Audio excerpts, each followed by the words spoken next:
शेतकऱ्यांच्या शेतीची जमीन मोजताना याआधी शेतकऱ्याला आपली जमीन मोजायची असेल तर 10,000 12,000 आजूबाजूच्याही शेतकऱ्याची जमीन मोजण्याची आवश्यकता असायची आणि त्यानुसार मग खूप मोजणी किचकट आणि खूप मोठ्या प्रमाणावर शेतकऱ्यांचा त्या ठिकाणी त्यांना मोजणी फी भरावी लागत होती. पण आपल्या सरकारने आता 200 रुपयामध्ये पोट हिस्सा मोजणी मंजूर केली आहे आणि या 200 रुपयामध्ये जेवढे काही पोट हिस्से असतील, समजा 5 पोट हिस्से आजूबाजूला असतील तर 1,000 रुपयामध्ये संपूर्ण मोजणी या शेतकऱ्याची होईल. त्यामुळं 10,000 12,000 15,000 पर्यंत ज्यांना खर्च लागत होता त्या शेतकऱ्यांना फक्त आता 1,000 रुपयामध्ये 5 पोट हिस्से असेल तर 200 प्रत्येकाचे 1,000 रुपयेच लागतील. त्यामुळं जवळपास खूप मोठा एक भार शेतकऱ्यावरचा दूर झाला आणि आता जमीन मोजणी सोपी झाली. सरकारने खाजगी भूकरमापकांनाही सुद्धा आता परवानगी दिली आहे. खाजगी भूकरमापक जिल्हाधिकारी आता नेमणार आहे. ते जे खाजगी भूकरमापकची मोजणी हे आमचे भूकरमापक जे आहे गव्हर्नमेंटचे ते त्याला सर्टिफाईड करतील आणि राज्यामध्ये पुढच्या वर्ष दीड वर्ष वेळ लागेल. वर्ष दीड वर्षामध्ये आपलं राज्य 15 दिवसाच्या मोजणीवर येईल. आत्ता मोजणीला 60 दिवस लागतात. 15 दिवसात मोजणी झाली पाहिजे. मोजणीनंतरच खरेदी खत झालं पाहिजे. खरेदी खत झाल्यानंतर म्युटेशन झालं पाहिजे. जर आपण हे केलं तर स्पॉटवरची परिस्थिती आणि रजिस्ट्रीमध्ये जे त्या ठिकाणी आराजी असेल ती सारखी असेल. त्यामुळं वाद तयार होत नाही. कोर्टातले वाद मोठ्या प्रमाणात कमी होतील. सर, यवतमाळ जिल्हा वन हक्क जागासंदर्भातला यवतमाळ जिल्ह्याचा प्रश्न आहे. महसूल विभागाच्या संबंधित कारेगाव नावाची एक वस्ती आहे आणि त्या ठिकाणी वन हक्क जागाचे लोकांनी अर्ज केले. मात्र ते अर्ज आदिवासी समाजाचे अर्ज असताना महसूल विभागाने त्यांना बिगर आदिवासीच्या निकषात बसवलं आणि 3 पिढ्यापूर्वीचे त्यांना पुरावे मागत आहे आणि आदिवासींना बिगर आदिवासीचे निकष लागू करून वन हक्क कायदा पायदळीत उडवला जातो. नाही, असं जर असेल तर मी तातडीनं बैठक घेईल. वन हक्क जो मंजूर करतं ती ग्रामस्तरीय वन हक्क समिती मंजूर करतं आणि ग्रामस्तरीय वन हक्क समितीची आता फेररचना झालेल्या आहेत. मी त्या ग्रामहक्क वन समितीने केलेले जे काही दावे आहेत किंवा जे काही अर्ज त्यांनी मंजूर केले असतील त्याच अर्जाला जिल्हास्तरीय वन हक्क समिती मान्यता देणार आहे. त्यामुळे असं कुठं झालं असेल तर याचा फेर आढावा सरकार घेईल आणि यातनं त्या गरीब शेतकऱ्यांना आदिवासी शेतकऱ्यांना न्याय मिळेल. अर्ज फेटाळल्यानंतर 60 दिवसाची अपिलाची मुदत मिळते पण पोस्टाने 45 दिवस उलटल्यानंतर आता घरी महसूल विभाग नाही, सरकार म्हणून लक्ष टाकू. जर काही असे अडचण तर विशेष बाबून मंजुरी देऊ. पण त्या आदिवासी शेतकऱ्यावर मात्र नुकसान होऊ देणार नाही किंवा त्यांचा कुठलाही हक्क जाणार नाही याची काळजी सरकार घेईल. सुनेत्र पवार यांनी पुन्हा एकदा हर्षवर्धन सपकाळ यांना फोन केला विड्रॉल करण्यासाठी. रोहित पवारांनी भेट घेतली सपकाळ यांची की बारामतीत विड्रॉल करावं. माझीही हर्षवर्धन सपकाळजींना विनंती आहे की त्यांनी काँग्रेसने उमेदवारी परत घेतली पाहिजे. मी आधीही सांगितलं आहे की ही सीट जी आहे ही अजितदादांची सीट आहे आणि दुर्घटना इतकी मोठी होती की अजूनही 14 कोटी महाराष्ट्र जनतेला त्याचं दुःख आहे. न विसरणारं आहे. कधीच न विसरणार दुःख आहे. आणि मग त्या बारामतीमध्ये प्रत्येक नागरिकाची मागणी आहे, जनतेची मागणी आहे, जनभावना आहे. तर काँग्रेसनी जनभावनेचा आदर केला पाहिजे आणि या राज्याचे संस्कार संस्कृती काँग्रेसने टिकवली पाहिजे.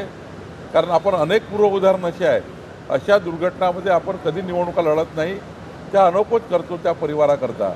आणि आदरणीय सुनेत्राताई आमच्या वहिनी या खऱ्या अर्थाने आता अजितदादाची धुळा सांभाळण्यासाठी तयार झाल्या आहेत. त्यांना मदत केली पाहिजे. शरद पवार राज्यात नेहमीच अनेक राजकीय गोष्टींसाठी पुढाकार घेतात. मात्र हे राजकीय संस्कृती टिकवण्यासाठी यंदा त्यांचा पुढाकार दिसत नाही. माझी त्यांनाही विनंती आहे शरद पवारजींना की त्यांनी पुढाकार घेतला पाहिजे.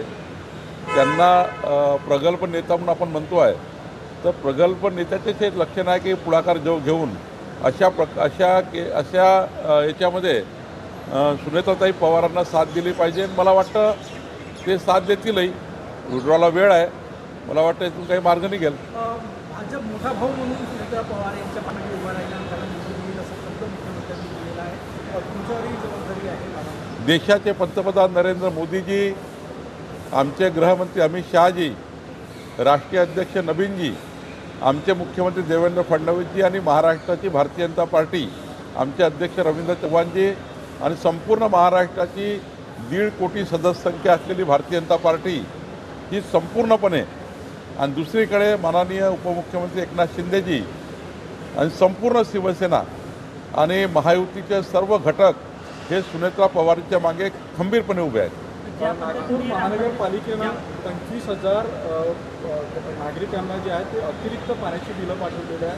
3,000 रुपये झोपडी भागात 3,000 रुपये पाण्याची बिलं पाठवलेलं आहे. मी पालकमंत्री म्हणून याची दखल घ्याल का? चौकशीच्या आधी काय झालं की आम्ही जेवढं पाणी नागपूर शहराला देतो, पाणी मंजूर समितीचा अध्यक्ष मी आहे जलव्यवस्थापनाचा.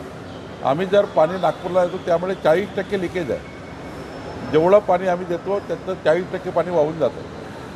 काही ठिकाणी टिल्लू पंप लावले आहे, काही ठिकाणी मोठे मोठे व्यावसायिकांनी जास्तीचा पाणी उचल केलेला आहे.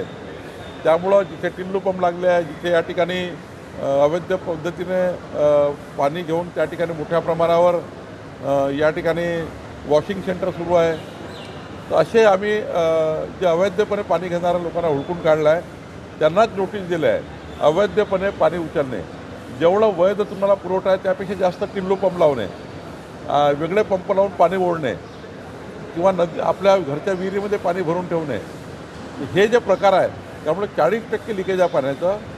त्यामुळं हा निर्णय घेतलेला आहे. ज्यांच्याकडे पाणी जास्त घेतलेलं आहे त्यांना ते आम्ही चौकशीमध्ये आणलेलं आहे. जनतेला माझी विनंती आहे की सर्वच नागपूरला सारखं पाणी मिळावं म्हणून हे टिल्लू पंप जे लावले आहे किंवा अजून काही त्या ठिकाणी प्रकार केले आहे ते थांबवले. आणि व्यावसायिकांना माझी विनंती आहे, इंडस्ट्रीला माझी विनंती आहे की उन्हाळ्याच्या काळामध्ये जास्तीचं पाणी उचलू नका, जेवढं मंजूर आहे तेवढंच पाणी उचला. पण जे गरीब लोक आहेत त्यांना देखील अतिरिक्त बिल नाही, गरीब लोक असतील, मध्यमवर्गीय असतील, त्यांनी कुठल्याही प्रकारचं पाणी जास्त उचललं नसेल त्याची बैठक घेऊन मी ते चुकीच्या नोटीस रद्द करू. पण सीतापर्डी भागामध्ये, महाल भागामध्ये मोठ्या प्रमाणावर व्यावसायिकांनी मंजूरपेक्षा जास्त उचललेलं आहे, त्यांना नोटीस देणं आवश्यक होतं. बुलढाण्यामध्ये कामगार किट घेण्यासाठी पहाटे 2 वाजतापासून महिला रांगेत आहेत. वितरणाचा भोंगळ कारभार आहे, वितरण व्यवस्थित केलं जात नाही म्हणून गर्दी होते. नाही, आता आपण विधानसभा स्तरीय समित्या केल्या आहेत. मी मंत्री आपले त्या ठिकाणी आकाश फुंडकरांची चर्चा करू, बुलढाण्यामध्ये काय त्या ठिकाणी परिस्थिती आहे. पण हे ठीक आहे, लोकही आजकाल ते किट मिळण्याच्या दृष्टीने रात्रभर मुक्काम करतात. मिळणार आहे म्हणून पहिल्याच जातात. त्यामुळं त्यांनाही थांबवता येत नाही. लोकांच्या भावना आहेत. आता लोकाला उद्या वाटणार आहे कळल्याबरोबर लाईनमध्ये लागण्याकरता आधीच जाऊन उभे राहतात. त्यामुळं थोडा गोंधळ होतो. पण तो गोंधळ संपवणे सरकारची जबाबदारी आहे, की आम्ही संपवू. गॅस वितरक आणि गॅस कंपन्यांची नागपुरात बैठक घेतली होती, जिथे शॉर्टेज आहे महापुरा किंवा इतर भागामध्ये, तिथे व्यवस्थित वितरण करण्यासाठी आज मी कलेक्टरकडे आहे दुपारी, तेव्हा मी याचा अजून आढावा घेणार आहे. पहिला मी स्ट्रीमलाईन केला होता. आज काही परिस्थिती असेल ती पुन्हा निवडू. आज डीपीडीसी बैठक, तुम्ही काही बैठक बोलवली? डीपीसीची नाही, फक्त कलेक्टर नवीन आहे त्यामुळं काही चर्चा मी करणार आहे जिल्ह्याच्या. माननीय मुख्यमंत्र्याच्या 12 तारखेला बैठकी आहेत, त्यापूर्वी काही चर्चा आम्ही करणार आहोत. माननीय मुख्यमंत्री नागपूर आणि जिल्ह्याच्या विषयावर 12 तारखेला बैठक घेणार आहे. एक मोठा अजेंडा आहे मुख्यमंत्र्याच्या बैठकीचा. आणि माननीय नितीन गडकरी साहेबांनी जी बैठक घेतली आता, त्यामध्ये 22 मुद्द्यावर चर्चा झाली होती. त्या मुद्द्याचा आढावा घ्यायचा आहे. त्यामुळं तसंही माझ्या योजना आहे. आज काँग्रेसमध्ये 2 गट पडलेल्या निवडणूक जर झाली नाही तर प्रचाराला जाऊ नये अशी भूमिका काँग्रेसमध्ये एका गटाने घेतली. नाही, ते घेतलीच पाहिजे. कारण हेकेखोरपणाने असं राजकारण करू नये. महाराष्ट्राची जनभावना, बारामतीकरांची जनभावना ऐकली पाहिजे. बारामतीकर मतदाराची जनभावना आहे.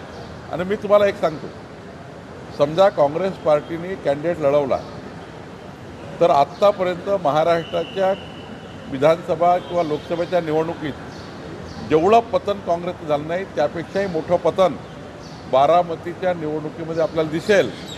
आणि काँग्रेसच्या पुढच्याही पतनाची नांदी काँग्रेसच्याही पुढच्याही राजकारणाच्या पतनाची नांदी हे बारामतीमधून सुरू होईल. काँग्रेसने हट्ट सोडला पाहिजे. सर एक हिंदी बारामती और कांग्रेस वापस लेके नहीं ली अभी तक. एक हिंदी सर बारामती में जो कांग्रेस ने उम्मीदवार भरा है सुमित्रा पवार से अध्यक्ष से बात भी हुई. उन्हें अभी क्या लगता है कि वो अपना नामांकन वापस लेंगे या क्या अपील करते हैं? भारतीय जनता पार्टी की ओर से हम कांग्रेस को निवेदन भी करते हैं, उनको रिकमेंड भी करते हैं कि सुमित्रा पवार जी के चुनाव में उन्होंने अनोपोज करना चाहिए. माननीय मुख्यमंत्री जी ने भी कहा है, मैं भी कह रहा हूँ, सब पार्टी कह रही है और ये जनभावना है. बारामती के मतदाताओं की, महाराष्ट्र की जनता की जनभावना है. कांग्रेस अगर इसको अनसुनी करती है, कांग्रेस अगर अनोपोज नहीं करती है तो उसका परिणाम कांग्रेस को भुगतना पड़ेगा. हमारी ये विनती है उनको कि वापस कर दे. और उसके बाद भी उन्होंने नहीं किया तो मैं आपको दावे के साथ कह सकता हूँ कि महाराष्ट्र की जनता बहुत सेंसिटिव है. बारामती के वोटर्स सेंसिटिव है. कांग्रेस के पतन का नया इतिहास चालू हो जाएगा. कांग्रेस पार्टी बारामती में तो साफी हो जाएगी, लेकिन महाराष्ट्र के भी आगे के चुनाव में कांग्रेस पार्टी का पतन का शुरुआत बारामती से होगी. जो बची बुची कांग्रेस है वो भी महाराष्ट्र में कम हो जाएगी.